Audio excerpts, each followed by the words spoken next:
কোষঝিল্লির বিভিন্ন অবস্থা আছে এবং কোষঝিল্লির ভেতরে কিছু চলন দেখা যায়। দুইটাই ইম্পর্টেন্ট, দুইটাই জানতে হবে পরীক্ষার জন্য। তো আমি একটু বলি। প্রথমে আমরা চলে আসি অবস্থা, কোষঝিল্লির বিভিন্ন অবস্থা। ওকে, এটা একটা কোষ আর এই কালো কালারটা হচ্ছে একটা ঝিল্লি, তাই না? তো দেখো, এই পাশে যদি আরেকটা কোষ থাকে, এখানে আরেকটা কোষ আছে, তো দুইটা কোষ যদি পরস্পরের সাথে লেগে না থাকে, এরকম করে লেগে যদি না থাকে, তাহলে কিন্তু কোষগুলো আলাদা হয়ে যাবে। আর কোষ যদি আলাদা হয়, আমাদের কিন্তু দেহ তৈরি হবে না। তাহলে সবগুলো কোষকে পরস্পরের সাথে আটকে থাকতে হবে। এই আটকে থাকার জন্য দেখো এইরকম কিছু গঠন আছে, হাতের মতো। ওকে, দেখছো পরস্পর এরকম করে ধরে আছে। এগুলো কিন্তু এক ধরনের ফাইবার দ্বারা তৈরি এবং তারা প্রচন্ড চাপ নিয়েও ধরে রাখতে পারে। এই জন্য এই ফাইবারগুলোকে বলা হয় টনোফাইব্রিল। কি বলা হয়? টনোফাইব্রিল। ফাইব্রিল শব্দের অর্থ হচ্ছে ফাইবার বা তন্তু বা সুতা, আর টনো মানে হচ্ছে টেনশন বা চাপ। টেনশন বা চাপ, তার মানে টান টান হয়ে থাকে আর কি, এরা একটা আরেকটাকে আটকে রাখে। So this is called tonofibril. তো এই যে পরস্পরের সাথে বাইন্ড হয়ে থাকতেছে ব্যাপারটা, এটাকে আমরা বলি ডেজমোসোম। কি বলি? ডেজমোসোম। ডেজমো শব্দের অর্থ হচ্ছে বন্ড। এই কোষ আর এই কোষের মধ্যে একটা বন্ডিং এখানে ক্রিয়েট হয়েছে, হয়েছে না? পরস্পরের মধ্যে একটা বন্ডিং ক্রিয়েট হয়েছে না? তাহলে এবার দেখো, জিনিসগুলোর নাম হচ্ছে টনোফাইব্রিল, আর টনোফাইব্রিল দিয়ে এখন যে বন্ধনটা তৈরি হলো, এটার নাম হচ্ছে ডেজমোসোম। সোম মানে হচ্ছে জিনিস, এই জিনিসটার কথা বলছে যাদের নাম টনোফাইব্রিল, আর এরা অ্যাকচুয়ালি ডেজমো বা বন্ড ক্রিয়েট করছে। তাহলে আমরা ডেজমোসোম সম্পর্কে একটা ধারণা পেলাম। কোষ প্রাচীরের ক্ষেত্রে যেটা পড়ে আসছিলাম, ওটার নাম কিন্তু প্লাজমোডেজমাটা, এটার নাম কিন্তু ডেজমোসোম। তাহলে এটা একটু আমাদের ডিফারেন্সিয়েট করতে হবে। কোষ ঝিল্লিতে থাকে ডেজমোসোম, আর কোষ প্রাচীরের যে ছিদ্র দিয়ে connection, that is called plasmodesmata. Microvilli কি জিনিস? মাইক্রো মানে ছোট, ভিলাই মানে হচ্ছে আঙ্গুল। তাহলে দেখো, কোষের গায়ে মাঝে মাঝে এই ধরনের কিছু এইরকম দেখা যায়,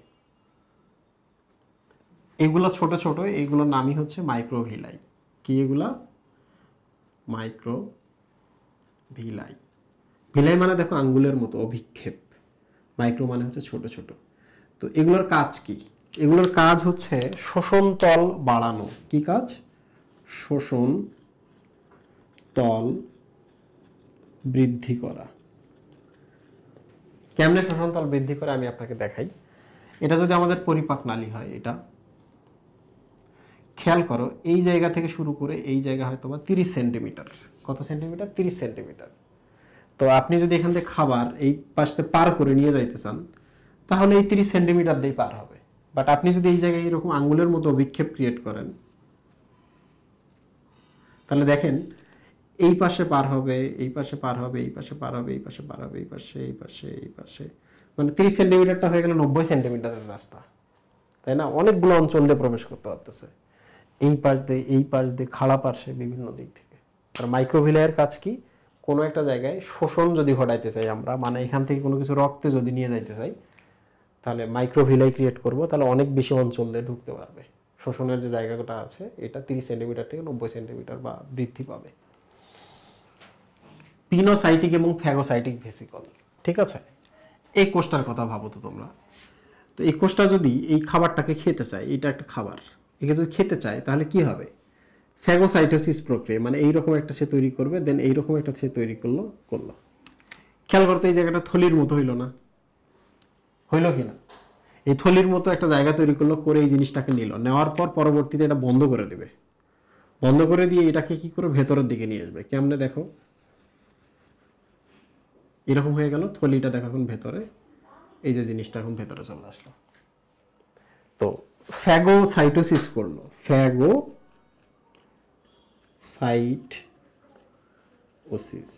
ওসিস মানে হলো প্রক্রিয়া, সাইট মানে হলো কোষ, মানে একটা কোষ এই প্রক্রিয়াটাতে জড়িত। ফ্যাগো মানে হচ্ছে খাওয়া, খাদ্য গ্রহণ। খাদ্যটা সবসময় কিন্তু কঠিন খাদ্য হবে, ওকে? কঠিন বা হলো শক্ত খাদ্য হবে। তাহলে একটা কোষ যখন এরকম একটা থলি তৈরি করে, এরকম একটা থলি তৈরি করে খাওয়ার জন্য, থলি তৈরি হলে থলিটা এই যে এখন এখানে এই থলিটা, তো এই থলিটা যেহেতু ফ্যাগোসাইটোসিস অংশ নিচ্ছে এই জন্য এটার নাম হচ্ছে ফ্যাগোসাইটিক থলি বা ফ্যাগোসাইটিক ভেসিকল, আর প্রক্রিয়াটার নাম হচ্ছে ফ্যাগোসাইটোসিস। ঠিক আছে, তাহলে ভেসিকল শব্দের অর্থ কি? থলি, স্যাক বা থলি। আবার দেখো খাদ্য মাঝে মাঝে কিন্তু তরল খাদ্য গ্রহণ করে, এই যে দেখো এইরকম। তো এখানে একটা তরল আসলো, এটা বন্ধ করে দিলে এখন দেখো এরা কোষের ভেতরে চলে আসলো না? তাহলে একটা কোষ যখন এইরকম একটা পকেট তৈরি করে ভেতরের দিকে, এই পকেটটার নাম হলো, এটা একটা থলি, তাহলে এটার নাম হলো পিনোসাইটিক ভেসিকল। তাহলে ফ্যাগোসাইটিক ভেসিকলটা কি হলো? বাইরের দিকে বের হয়, তাই না? এই যে বাইরের দিকে বের হয়েছে। আর পিনোসাইটিক ভেসিকলটা দেখো ভেতরের দিকে তৈরি হয়েছে। তাহলে হোয়াট ইজ পিনোসাইটোসিস? পিনো শব্দের অর্থ হচ্ছে ড্রিঙ্ক বা পান করা। আর ড্রিঙ্ক সবসময় কি কঠিন জিনিস না তরল জিনিস? তরল জিনিস। সাইট মানে হলো এই কোষটা, আর ওসিস মানে হলো প্রক্রিয়া। তাহলে যে থলি গঠন করে একটি কোষ তরল খাদ্য গ্রহণ করে তাকে বলা হয় পিনোসাইটোসিস, পিনোসাইটোসিস বা পান করার প্রক্রিয়া। আর যে থলিটা তৈরি হলো পিনোসাইটোসিসের জন্য তার নাম হলো পিনোসাইটিক থলি বা পিনোসাইটিক ভেসিকল। ওকে, তাহলে আমরা মোটামুটি অবস্থাগুলো সম্পর্কে একটা ধারণা পেলাম। এখন আমরা দেখব যে কোষ ঝিল্লিতে কি কি ধরনের চলন ঘটে। কি ঘটে? কি কি ধরনের চলন ঘটে? দেখো কোষ ঝিল্লিতে এগুলো হচ্ছে ফসফোলিপিড।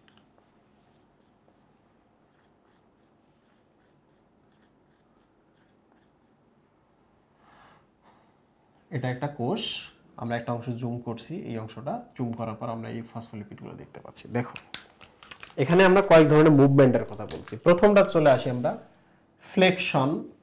এইটা ফ্লেকশন কি জানেন? ফ্লেকশন মানে হচ্ছে ধরা যাক আমার এই দুটো পা, তাহলে আমি এখানে বসে আছি, পাগুলো কাছে আনতেছি, কাছে আনাকে বলা হয় ফ্লেকশন। আবার দূরে যাচ্ছে, কাছে আনতেছি, দূরে যাচ্ছে, কাছে আনতেছি, দূরে যাচ্ছে, রাইট?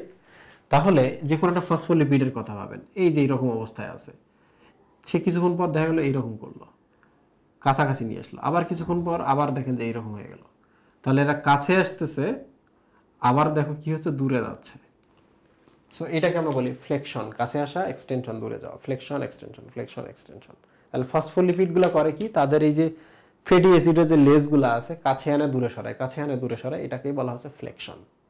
তাহলে বলো তো কোষ ঝিল্লির চলন বলতে আসলে কিসের চলন বোঝানো হয়েছে? ফসফোলিপিডগুলোর চলন বোঝানো হয়েছে, ফসফোলিপিডগুলোর মুভমেন্ট বোঝানো হয়েছে। ঠিক আছে, তাহলে আমরা ফ্লেকশন বুঝলাম। এবার চলে আসি রোটেশন। রোটেশন মানে কি? এরকম করে ঘোরা, রাইট? এই যে দেখো এখানে আছে, সে এখানেই ঘুরতেছে, সেখানে এরকম হয়েছিল, এরকম দেখো এরকম হয়ে আছে, সে নিজের জায়গায় শুধু ঘুরতেছে এক জায়গাতেই। সো এই যে ঘুরতেছে, ঘুরতেছে, that is call rotation, rotate হচ্ছে একটা জায়গায় থেকে। ঠিক আছে, তাহলে বলো তো হোয়াট ইজ রোটেশন? রোটেশন বলতে বোঝায় যখন একটি ফসফোলিপিড তার লম্ব অক্ষ বরাবর ঘোরে, এরকম করে ঘুরতে, লম্ব অক্ষটাকে কেন্দ্র করে ঘুরতে থাকে, দ্যাট ইজ কল রোটেশন। ঠিক আছে, diffusion. What is diffusion? Diffusion মানে হলো এই যে এইটা হয়তোবা এখানে গেছে, এ করছে কি এখানে চলে আসছে। তাহলে আমরা একটু দেখাই, যে কালার দিয়ে একটু দেখাই আমরা। ধরা যাক এটা একটা ফসফোলিপিড, এটা আর একটা ফসফোলিপিড। তো এ এখানে যাবে, ও এখানে আসবে। যদি আসে তাহলে দেখো তো কি হবে, ব্ল্যাকটার এখানে থাকবে, ব্ল্যাকটা যাবে কোথায়? ডানে। আর ডান সাইডে যে নীলটা ছিল, নীলটা এখন কোথায়? বামে। সো এই যে নিজের অবস্থান থেকে আরেক অবস্থানে চলে যাওয়া, এটাকে বলা ডিফিউশন। ডিফিউশন মানে হচ্ছে পরিব্যাপ্ত হওয়া, একটা জায়গা থেকে আরেকটা ছড়ে যাওয়া। এই যে একটা আতর আমি ধরে আছি, আতরের অণুগুলো কি ছড়িয়ে যাচ্ছে, দ্যাট ইজ কল্ড ডিফিউশন, তাই না? তাহলে ডিফিউশন বুঝলাম। এবং সবচেয়ে ইম্পর্টেন্ট যে জিনিসটা, this is called flip flop movement. তোমাদের বইয়ে আছে, তোমরা নিশ্চয়ই স্পাইডারম্যান দেখছো। স্পাইডারম্যান যে এখনকার যে স্পাইডারম্যান ছোট করে বাচ্চা, সে কিন্তু ফ্লিপ করতে পারে। ফ্লিপ মানে ডিগবাজি দেওয়া। তাহলে ফ্লিপ ফ্লপ মানে কি? ডিগবাজি দেওয়া। তো ডিগবাজিটা কি? এটা দেখো এখানে এটা রেড। আচ্ছা এক কাজ করি, এখানকারটা হলো ব্ল্যাক। ঠিক আছে, এই একটা অবস্থায় আছে। ধরা যাক এই ফসফোলিপিড আর এই ফসফোলিপিড এবার ডিগবাজি দিবে বা ফ্লিপ করবে। তাহলে এবার বলো তো ব্ল্যাকটা কি এখানে আসবে না, আর ব্লুটা এখন কোথায়? তাহলে ব্লুটা এখানে। আমি আরেকবার দেখাই তোমাদের, ভালো করে দেখো তোমরা, এই অবস্থায় আছে, সরি ফসফোলিপিড হেডগুলো দুই দিকে, তাই না? এইরকম আছে। এটা করবে কি পরস্পরের জায়গা পরিবর্তন, এইভাবে এরকম করলো, এরকম ছিল কিংবা এরকম করলো, তাহলে ডিগবাজি দিল কিনা? ইয়েস, দ্যাট ইজ কল্ড ডিগবাজি। ডিগবাজি দিলে আবার যে হেডটা ভেতরের দিকে যাবে তা কিন্তু না, যেমন বিন্যাস তেমনই বিন্যাস হবে। সো এইটা যদি কখনো এইটা নিচে আসে, নিচেরটা যদি উপরে যায়, that is called flip flop movement. আশা করছি আপনারা সবাই ফসফোলিপিড বা কোল্ড ঝিল্লির মুভমেন্ট সম্পর্কে ধারণা পেয়েছেন। আমি পুরো ব্যাপারটা আরেকবার বলছি। ফসফোলিপিডের কিছু চলন দেখা যায় ফ্লিপ ফ্লপ, মানে দুইটা আলাদা আলাদা স্তরের ফসফোলিপিড জায়গা পরিবর্তন করে, দুইটা আলাদা আলাদা স্তরের। ডিফিউশন মানে হলো একই স্তর থেকে এখান থেকে এখানে, এখান থেকে এখানে যাওয়া, দ্যাট ইজ কল্ড ডিফিউশন, জায়গার পরিবর্তন। রোটেশন মানে হলো সে একটা জায়গার মধ্যে আছে, সে ওখানে এরকম করে ঘুরতেছে, দ্যাট ইজ কল্ড রোটেশন, একই জায়গার মধ্যে থাকতেছে। ফ্লেকশন শব্দের অর্থ হচ্ছে এরকম দাঁড়ায় আছে, কখনো লেজটা কাছে আনতেছে, দূরে যাচ্ছে, কাছে দূরে, কাছে দূরে, মানে গান গাইতেছে আর লেজ করতেছে। সো হেয়ার ইজ চলন ডান। এবার চলে আসে অবস্থা ডেজমোজম। ডেজমোজম মানে হলো যে টনোফাইব্রিল গুলো দ্বারা দুইটা কোষঝিল্লি পরস্পরের সাথে যুক্ত থাকা। মাইক্রোভিলাই শব্দের অর্থ হলো কোষঝিল্লির গায়ে যে আঙ্গুলের মতো জিনিসগুলো দেখলাম, এটা থাকার কারণে কোষঝিল্লির তলটা, আয়তনটা বেড়ে যায়, তাতে শোষণ তল বৃদ্ধি পায়।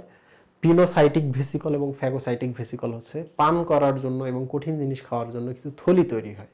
ফ্যাগোসাইটোসিসের ক্ষেত্রে থলিটা বাইরের দিকে এরকম তৈরি হবে, এই যে দেখো থলিটা। আর পিনোসাইটোসিসের ক্ষেত্রে থলিটা ভেতরের দিকে তৈরি হবে, এই যেটা। ওকে, তাহলে এটা একটা পিনোসাইটিক ভেসিকল, এটা হচ্ছে ফ্যাগোসাইটিক ভেসিকল। পিনোসাইটিক ভেসিকলের মাধ্যমে তারা পান করে, that is called pinocytosis. Phagocytic ভেসিকলের মাধ্যমে তারা কঠিন জিনিস খায়, জীবাণু ভক্ষণ করে, দ্যাট ইজ কল্ড ফ্যাগোসাইটোসিস। সবাইকে ধন্যবাদ, আল্লাহ হাফেজ।